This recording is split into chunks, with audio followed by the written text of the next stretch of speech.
수사외압 의혹의 핵심은 해병대 수사단 자체 보고서엔 적시돼 있던 임성근 전 해병대 1사단장의 과실치사 혐의가 갑자기 통째로 빠진 겁니다.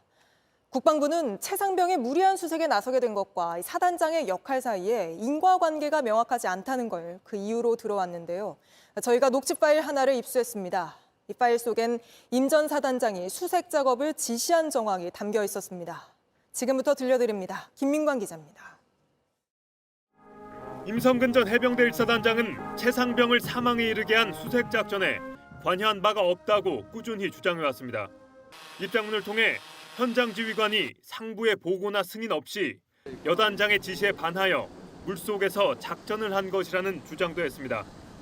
그런데 JTBC가 확보한 녹취에는 임 전 사단장의 수색 지시 정황이 담겨 있습니다. 최상병 실종 사고 하루 전날 현장 주의를 맡은 포대장은 여단장에게 폭우로 수색 작업이 쉽지 않은 상황이라고 보고했습니다. 그쪽에 상황이 좀 어떠냐? 비가 많이 와서 지금 잠깐 차에 타 있어야 그랬습니다. 그러나 여단장은 사단장의 의사 때문에 당장 철수는 어렵다는 취지로 답했습니다. 정식으로 철수시키는 네.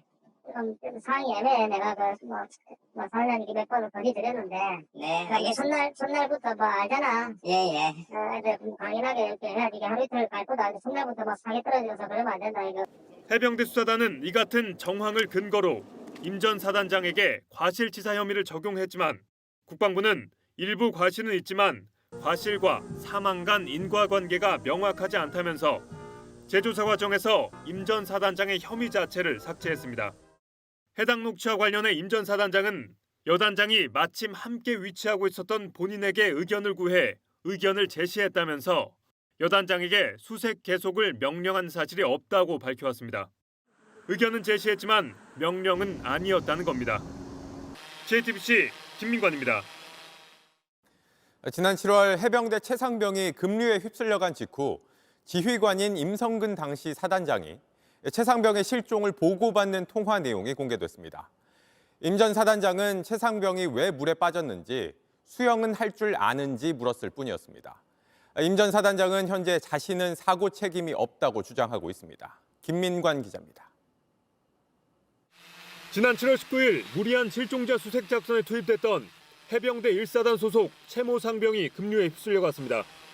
당시 사단장이었던 임성근 소장은 현장 지휘관과 곧바로 통화를 했습니다. 어떻게 되냐?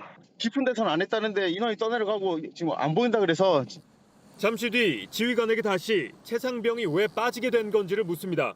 왜 빠졌냐고? 이게 높은 깊이까지 삽으로 이렇게 밑을 물 바닥을 긁다 보니까 지반이 무너지면서 빠져 들어갔다고 합니다. 최상병이 수영을 할 줄 아는지도 확인합니다. 그 친구가 수영할 줄 아냐? 수영도 잘 한다고 합니다. 알았다. 사망사고 원인을 밝히기 위해 수사를 시작했던 박정훈 전 해병대 수사단장은 지휘관의 정당한 명령을 어겼다는 이유로 재판을 받고 있습니다. 임 전 사단장은 해당 재판부에 자신은 이번 사고에서 책임이 없다고 진술한 것으로 확인됐습니다. 또 물에 들어가라는 지시를 한 적이 없다면서 현장 지휘관들의 잘못으로 벌어진 사고라고 주장했습니다. 하지만 현장 지휘관들은 지시대로 행동한 것이라며 정반대의 진술을 하고 있습니다. JTBC 김민관입니다. JTBC가 최상병이 구명조끼도 없이 물살에 휩쓸려 목숨을 잃기 하루 전부터 현장을 지휘한 대대장 4명이나 둔 단체 대화방을 모두 확보해 분석해 봤습니다. 사단장은 수색 작업을 비효율적으로 하고 있다고 질책했고 대대장들에게 화를 내며 여러 구체적인 지시를 한 정황이 담겨 있었습니다. 이어서 김민관 기자의 단독 보도입니다. 경북 예천군 수해 현장에 해병대 1사단이 투입됐던 7월 18일 현장을 지휘한 대대장의 단체 대화방입니다. A중령이 전화로 전달받은 사단장의 지시 가운데 포병이 비효율적으로 움직인다는 질책성 메시지가 담겼습니다. 약 20분 뒤 A중령은 사단장이 다시 전화로 지시를 내리고 있다면서 상당히 화가 나 있다고도 했습니다. A중령을 비롯해 수색 작전에 투입된 간부 20여 명이 포함된 또 다른 대화방입니다.